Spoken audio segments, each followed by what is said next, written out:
नमस्कार, आप देख रहे हैं वीके न्यूज। मैं हूं सुनील राउत। राहुल गांधी और कांग्रेस जिस मुद्दे को लेकर देश भर में माहौल बनाने की कोशिश कर रही है, वही मुद्दा इंडी गठबंधन के एक प्रमुख नेता ने आज खुले मंच से काट दिया है।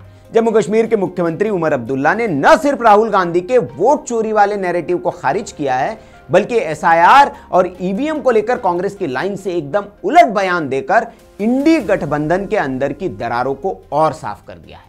बिहार में करारी हार के बाद कांग्रेस और राहुल गांधी पर पहले ही सवाल उठ रहे थे। तेजस्वी यादव की हार का ठीकरा भी राहुल के सिर फोड़ा गया, क्योंकि राहुल गांधी ने वहां ऐसे मुद्दे उठाए जो जमीनी हकीकत से बिल्कुल दूर थे। 15 दिनों तक वोट चोरी का नैरेटिव राहुल गांधी ने बनाया, लेकिन बिहार की जनता ने इसे पूरी तरह से नकार दिया। नतीजा, एनडीए को फायदा और इंडी ब्लॉक को नुकसान।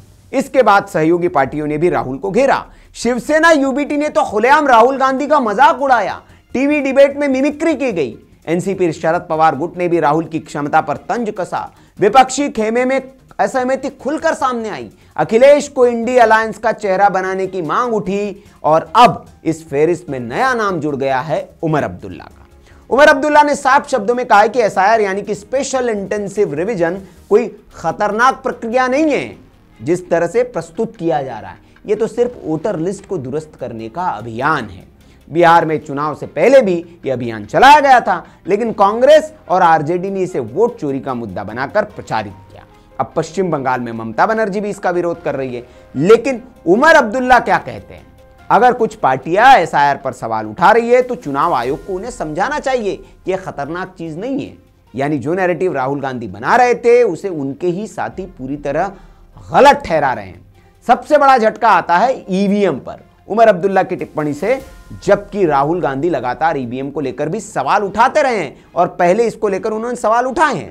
कांग्रेस का आधिकारिक स्टैंड है कि ईवीएम से वोट चोरी होती है।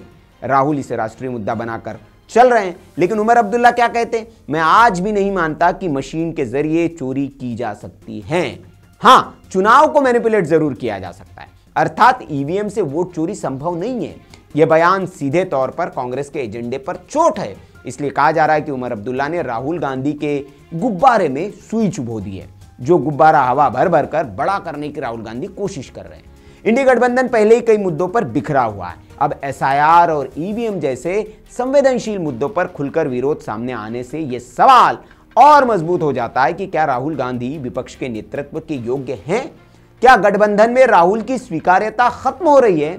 बिहार में हार, सहयोगियों की नाराजगी, शिवसेना, एनसीपी और अब जम्मू कश्मीर सरकार की ओर से आलोचना और ममता बनर्जी पूरी तरह से अलग दिशा में, इन सब घटनाओं ने कांग्रेस की मुश्किलें बढ़ा दी है। कुल मिलाकर आज उमर अब्दुल्ला के बयानों ने इंडी गठबंधन के अंदर की दरारों को खुलकर सामने रख दिया है। राहुल गांधी का वोट चोरी नैरेटिव ध्वस्त हो गया है। कांग्रेस की ईवीएम लाइन पर सीधा प्रहार उन्होंने कर दिया है। ममता बनर्जी वर्सेस उमर अब्दुल्ला वर्सेस कांग्रेस, तीनों दिशाओं में विपक्ष अलग अलग भाग रहा है। यूपी में अखिलेश अकेले चलने की तैयारी में है। ऐसे में अब बड़ा सवाल है, इंडी गठबंधन इन बिखरी हुई आवाजों को कैसे एक मंच पर लाएगा और कांग्रेस इस टूटती विश्वसनीयता को कैसे संभाल पाएगी? क्या राहुल गांधी अब भी अपने वोट चोरी वाले स्टैंड में कुछ बदलाव करेगी या इस मुद्दे को ढोते रहेगी और बार बार हार स्वीकार करते रहेगी? आप देखते रहिए वीके न्यूज। नमस्कार। वीके न्यूज, राष्ट्र के नाम।